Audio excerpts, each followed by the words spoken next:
welcome to the Friday edition of Cooking with the Independent Foodie. This is a very impromptu video, it was an impromptu one.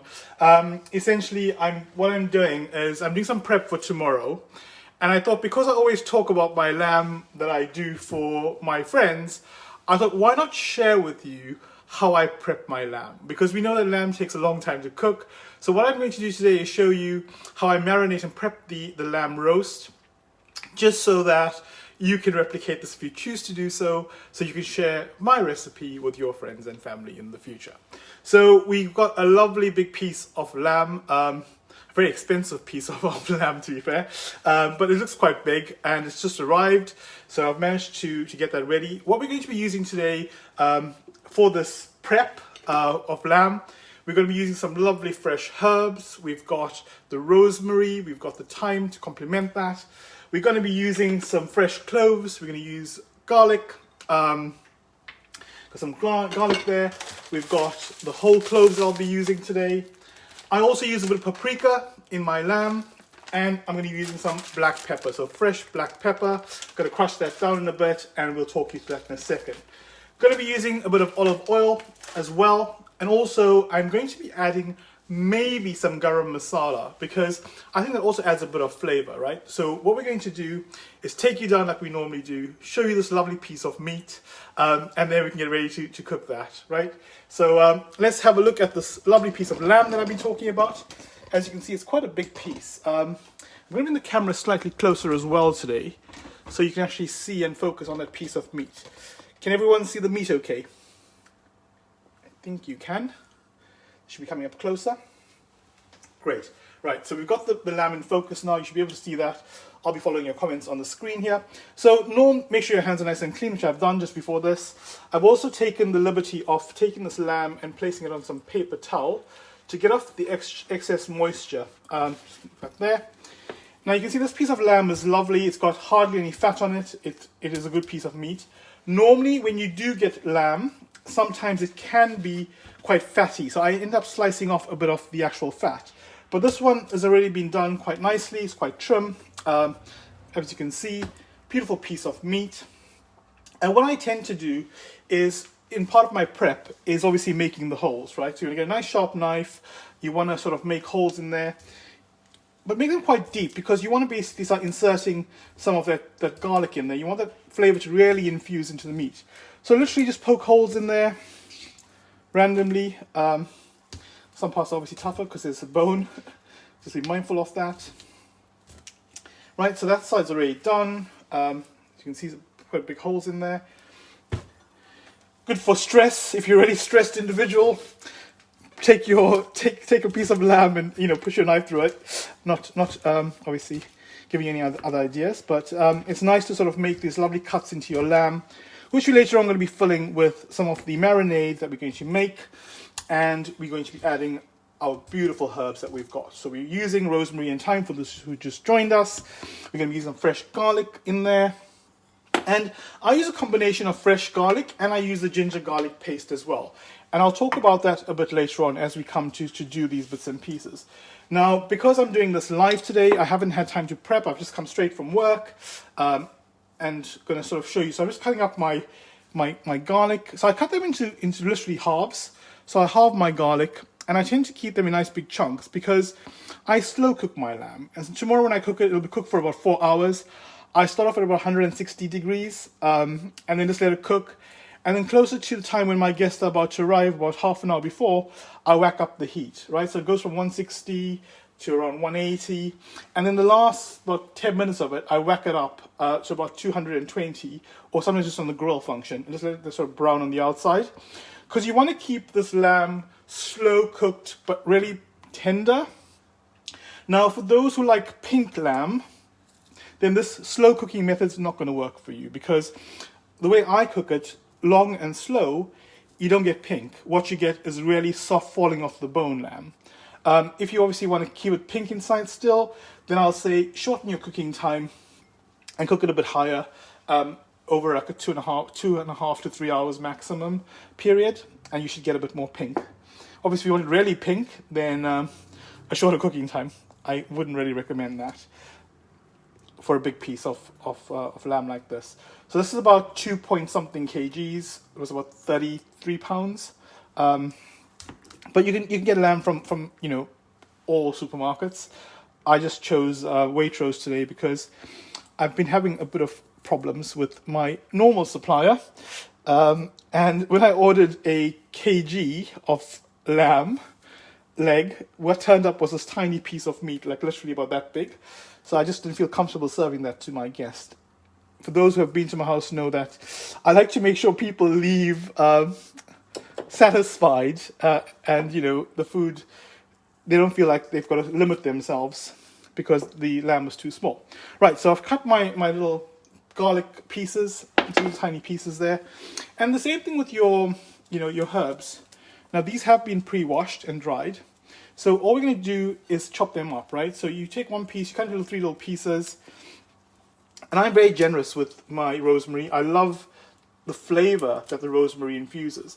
But I'm going to keep some for the potatoes, because when you do roast potatoes with rosemary, a bit of duck fat, if you don't have duck fat, a bit of olive oil, and a bit of salt, a little bit of pepper as well, makes a massive, massive difference, right? So what we're doing now, just prepping all of these herbs, getting them ready to insert them. And it doesn't take that long. This whole process is quite quick. It's just as long as you prep and you sort of have your flavors that you want to add to your lamb, and you're clear about what you want to do with it, right? So this one is actually quite big. So I'm hoping I have enough rosemary, because I want to keep some, like I said, for the potatoes. Or it might mean that I have to attack my young plant that I have growing on the window. Right, so I'm going to just chop up that for now.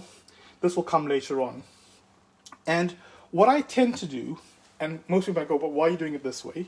Well, this is the way I do it, right? I also add my whole cloves. Now, clove has a lovely flavor. You can add powdered clove, or you can add the whole clove. If I'm doing a long, slow roast, I like to use fresh clove. It's just really, really rich and really strong. And, even when you're adding your garlic, you can add the garlic in the same slot as the clove. So I'm just putting in, as I'm going through now, garlic going in there, a bit of clove, just alternating them, because that flavor will travel.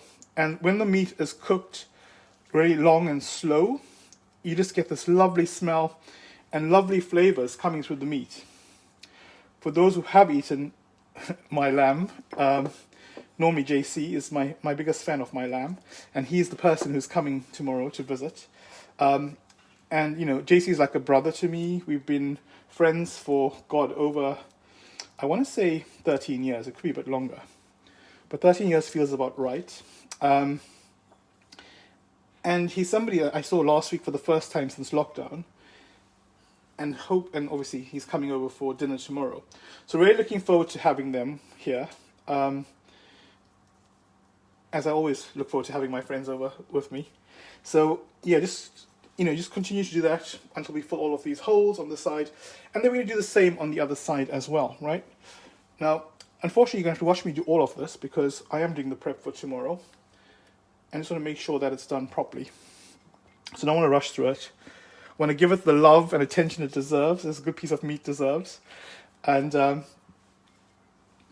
make sure that that flavor that JC's expecting tomorrow is there in the actual lamb, right?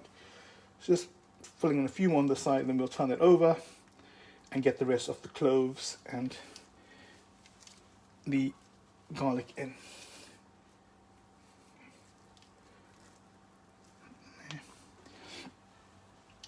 And then I'll show you what I do before I actually add the rosemary. Because I tend to do a bit of a marinade in a bowl, and I massage that into the meat. And that's where the extra flavor comes from, because you want to make sure that there's lovely flavors taken throughout the entire lot of lamb. Okay, that is sufficient. One piece of garlic in there. Okay, so that's the big side of the meat. Quickly turn it over. And just make sure, open up those holes again. This is danger. The holes actually close up. It's like, it does seal quite quickly. So just make sure you shove your bits in there. Put some clove in there.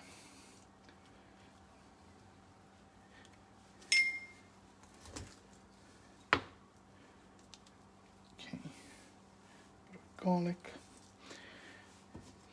And you want this flavor throughout the entire lamb, right? Because you never know which part you're going to be cutting up and serving to a particular guest. You want to make sure that flavor just continues throughout the entire bit. Garlic is quite strong, so nice big pieces will travel and infuse into the meat as it slow cooks. And normally I don't like the garlic, but in the lamb, it's just beautiful, and it's lovely flavor that you get from it as well. Because I've been handling the meat, just going to pour some of it out to my hands. Okay, and make sure we get more of that clove in there. Obviously, if you don't like clove, for the taste of clove, then don't put cloves in. It will be the wise thing to do, or not to add any more. Right, so I've got that in there. Put a bit of clove. I've got enough garlic in there because I'm going to be adding a bit more garlic paste later on, so I'm not going to add too much. I'm going to stop there for a second. And what I'm going to do now is start to make this marinade. And, you know, again, I cook by feel, so I will add a bit in now and then I'll probably adjust later on because it might not be enough to cover the entire amount. So I'm going to be generous today. I'm going to put 2 tablespoons of the ginger garlic paste in there. That's going in. For this size of lamb, I'm going to add about 3 tablespoons of my olive oil.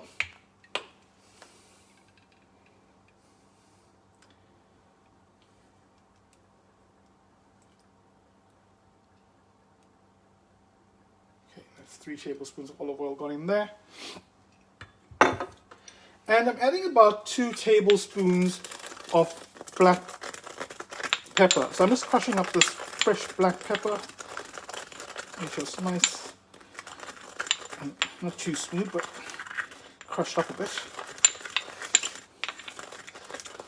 Old-fashioned technology, but you know, just to make sure you can see that I am actually crushing this. You can see it there. Okay. Great.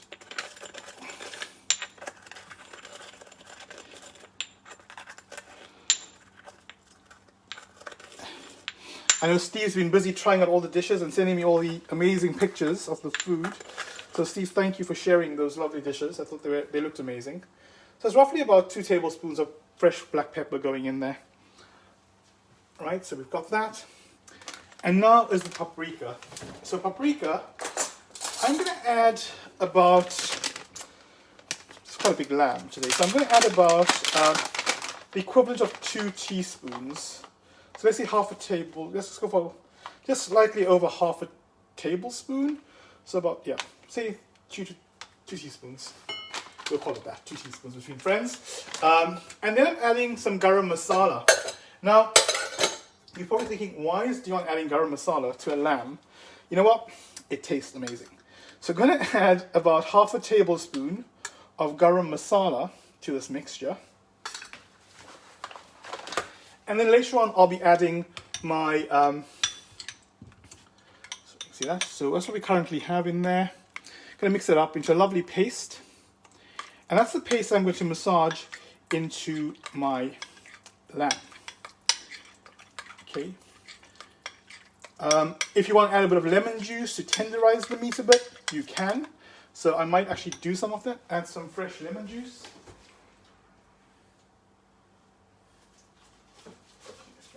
Lemon. And you don't have to, but I'm going to add some fresh lemon. Right, so it's half a lemon, squeezing that in there. And salt. Now salt, again, I tend to add very little because if people want to add more salt, they can. But for today, just to sort of demonstrate, let's add half a tablespoon of salt. Oh, this is a good thing I put it in the spoon. It's actually gone a bit more than that. So let's put that back in there. Okay, half a tablespoon of salt gone in there. And again, you want to mix this through nicely. Okay, just make sure you can all see the meat still. That's the focus for today. Yep. Okay, and then this, what we can have is this lovely little paste.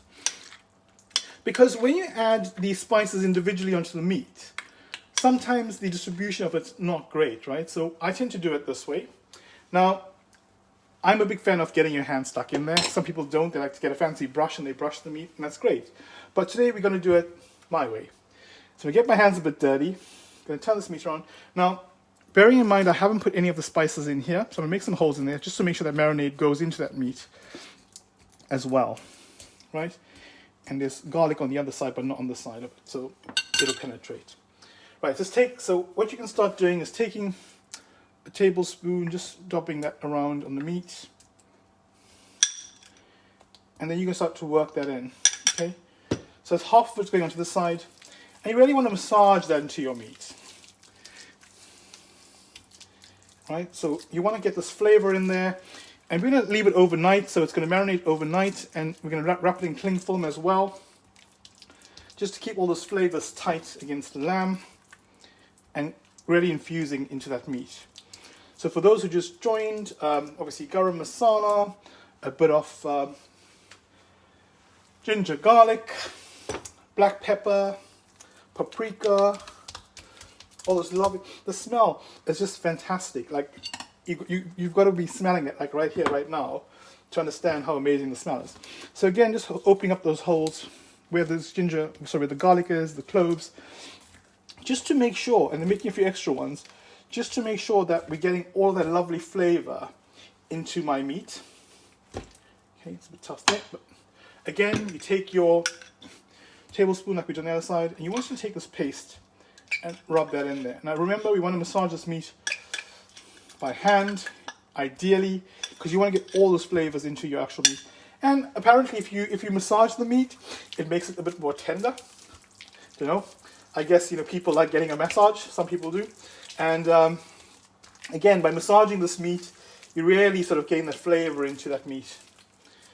So tomorrow, when my guests do get to eat this meat, they have all this love and flavor and tenderness infused into this meat, one hopes.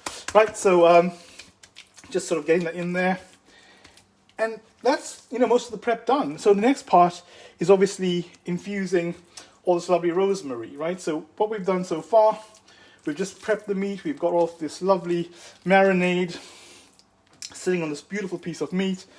So the leaves are already going into it. And that's fine. So what we're going to do now, again, is find these holes and start to push in our rosemary. Now, some people will put like a few pieces and that's it, not me. I love putting in lovely chunks of rosemary throughout the entire lamb. And you want that to have this lovely flavor, and you want it to look great. People eat with their eyes first. And imagine coming to someone's house and seeing this beautiful lamb with all this lovely rosemary sticking out, obviously a bit charred from the slow cook, but still that flavor just in there. And also, as this fat will melt from the lamb, will also is good for actually making the gravy. That's why I don't take off all of the fat, right? Like I said, this piece I'm using is really good because it's a good quality piece. There was hardly any fat on it, which made my life easier in terms of having to remove the fat. But if you do have fat on your lamb, do leave a bit on because you want that fat to melt, and that helps when you're actually making the gravy. So for those who just joined, obviously today is an impromptu cook. I was just demonstrating how I do my lamb. So I'm doing a lamb roast tomorrow for some friends who are coming over. But traditionally, it's normally a Sunday roast. But in these times, just make the most of life and enjoy a roast whenever you want to have one. So just sort of getting that prepped. We've put some paprika, we've used garlic, we've used cloves for those who just joined. And we're just basic in lemon juice as well, olive oil. I will post the spices and the actual method later on when I get some time. But right now, just going to sort of talk you through what we've done so far. Okay, so what we're currently doing is we've already stuffed the garlic in there. We've stuffed the cloves in there. We're just adding the rosemary to make sure this lamb is looking complete and loved. And then we'll come back and we'll add the last bit, which is the thyme. And the thyme I just tend to add on top. It's almost like you just go on top of there and I'll just wrap you up in the cling film, it'll be fine. Because I don't really want it to infuse too much into the actual meat. Just a bit of flavor, into the oils later on, and let that sink into the meat. Because it can be a different flavor profile. I prefer having the rosemary being the dominant herb in my lamb. But also lemon thyme, if you can get it, is fantastic. It has a beautiful smell and lovely flavor profile. So again, just use lemon thyme as well instead of the normal thyme. This one's quite highly fragranced, although it's not lemon thyme. It's actually pretty good. And again, you can get it from any supermarket. Like I said, I don't have any favorites. I try them all out. And but yeah, you know, you'll decide what is your best supermarket to get your stuff from. Sometimes the butcher is the best place as well. You know, there's support local butchers. They have amazing meat, fresh meat as well. And also, you know, as everyone starts returning to the new norm, it's great to support local suppliers as well. So this one, just gonna add a bit in there. Just chuck that in there because that's a bit of a loose bit of meat there.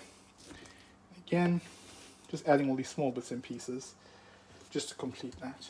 Okay, so for those who are watching, we've got this side done and prepped. We've done the other side. Just chuck these little pieces. Just don't waste them.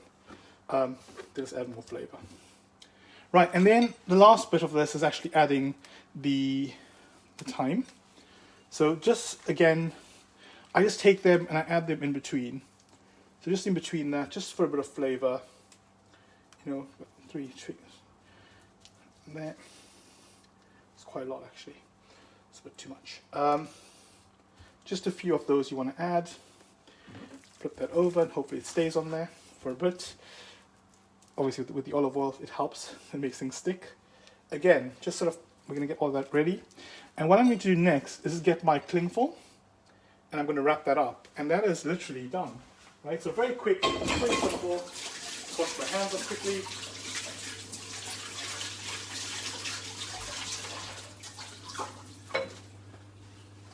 And then tomorrow, once it is done, I promise, I will either post a picture of it, or I will go live and show you the full meal. So again, just getting my cling film over my lamb.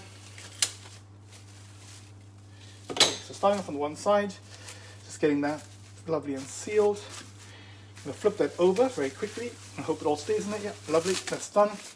Again, just bring the last bit back. Make sure all of these little pieces, don't waste them. Scoop up the ones you can. Okay, and then you want to basically fold that over and start to cling wrap that. Okay, so it's going to need a second bit of cling wrap, and that's perfectly fine because really you want to seal in these flavors. Now remember, this lamb is going to be sitting there till probably 1 o'clock tomorrow afternoon, and after that point, it's going to go on 160 degrees into the oven, a preheated oven. I'm going to slow cook that lamb for a good 4 hours, and then give it time to rest as well before I serve it. I might even start to cook a bit later, depending on my guests' times tomorrow, the times that they give me, because you know we're not going to serve it straight away. We want people to come in, have a lovely drink, socialize a bit, and then have a few starters or nibbles, and then we'll go on to the main. Right, so quickly show you that in a second, once I'm happy with my wrapping skills.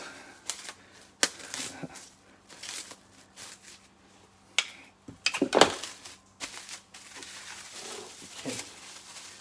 great. And what you have now is this lovely piece of meat that's going to rest and marinate overnight. So that's all done. Lovely cling film, but beautiful spicing. Just to recap the spices that we've used today, there's ginger and garlic paste. There was 2 tablespoons of that going in there. There was some fresh lemon juice, half a tablespoon of paprika, a tablespoon of black pepper, 2 tablespoons of olive oil, if I haven't mentioned that already. And we used some garam masala. So we used half a tablespoon of garam masala in there, along with that paprika. That's just going to give it a lovely, lovely flavor tomorrow. The fresh herbs we used was thyme and rosemary. And we've also used some lovely fresh garlic. And we've used the cloves. So black cloves have gone in there. And some salt to finish it off. So that is me sharing my lamb with all of you. hoped you enjoyed watching that. And hopefully you've learned something different about how to do a lamb. I know people so traditionally would just do, rosemary, olive oil, bit of salt and black pepper, and that's fine, right? That's traditionally the way in which people cook it. But want to make your lamb a bit more exciting, try a bit of spice in it, try a bit of garam masala and paprika, and just bring that lamb to a whole new level. I know my friends definitely love my lamb, and I hope that when you make this lamb, your friends will love it too. So thank you for watching, and thank you for joining me on this very impromptu cook-along. I know it's normally on a Sunday that we meet. So thank you guys, have a fantastic bank holiday. Remember, as I always say, take care of yourself and take care of each other, and I will see you all soon. Thank you for joining and have a fantastic evening. Goodbye.